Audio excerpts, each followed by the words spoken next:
आगे road map बनाएंगे। उसके साथ साथ पिछले साल असेंबली के दौरान एमएलए साहब की सैलरी बढ़ाने के लिए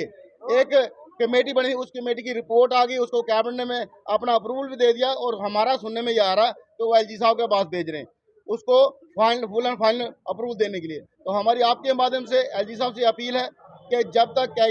डेली वेज का मुद्दा हल नहीं होता, ये सरकार क्लियर कट स्टैंड नहीं बताती कि किस एसआरओ तहत हमें रेगुलाइज करने वाले हैं और फेज मैनर में अगर कर रहे हो तो फर्स्ट फेज में कितने लोगों को रेगुलाइज कर रहे हो, पीएचई का डेली वेजर जो एसेंशियल सर्विस है उसको क्या फर्स्ट फेज में सबको रेगुलर कर रहे हो? अगर फर्स्ट फेज में रेगुलर नहीं कर रहे हो तो जो सेकंड फेज में आएंगे उनके लिए जॉब सिक्योरिटी क्या है? उसके अलावा अगर पीडीडी के लोगों को आप रेगुलर कर रहे हो तो अपनी तनख्वाह बढ़ा रहे हो, तो हमारी ये क्यों कहा जाता है कि हमारे पास पावर नहीं है, हमारे पास पैसा नहीं है? सरकार की ये एक आंख बंद करके एक आंख से देखने वाली नीति और डबल नीति ये नहीं चलेगी और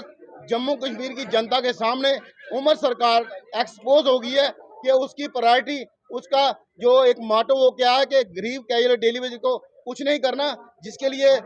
2014 से लेके 24 तक उमर साहब से लेके नेशनल कॉन्फ्रेंस के लिए तमाम लीडर ये बोलते रहे कि अगर 14 के बाद हमारी सरकार रिपीट हो जाती 2014 में तो हम इनको SRO 64 के सारे बेनिफिट देने वाले थे।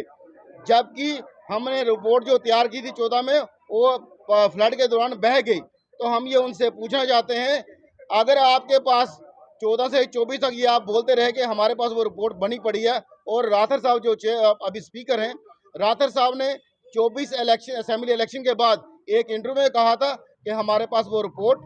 क्या ये डेली वेज रेगुलेशन के लिए बनी पड़ी है, हम जैसे ही सरकार बनाएंगे हम इनको रेगुलर करेंगे। और उमर साहब ने आते एक कमेटी और बना दी, एक झूठ उसके ऊपर दूसरा झूठ, 6 महीने का टाइम था उस कमेटी को आज साल के ऊपर हो गया। उसके अलावा तीसरा झूठ कि हम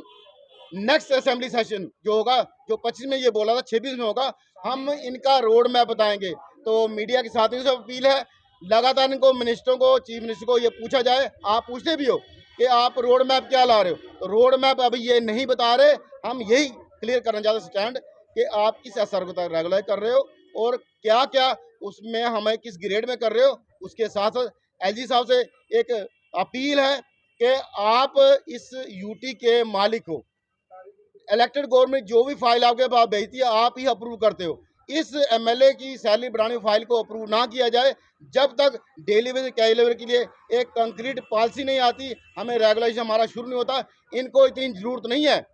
इनकी सैलरी बढ़ाने की जितनी हम लोगों को जरूरत है। 9,000 में कैसे घर चलता है ये हम लोग जानते हैं। अब असेंबली सेशन शुरू होने वाला, आपका तरफ से नेक्स्ट कोर्स ऑफ एक्शन क्या है? नेक्स्ट कोर्स ऑफ एक्शन में जैसे मैंने बताया कि बुधवार और वीरवार 1 अप्रैल और 2 अप्रैल को हम 2 दिन का लगातार प्रोटेस्ट कर रहे हैं। वो असेंबली घेराव हो,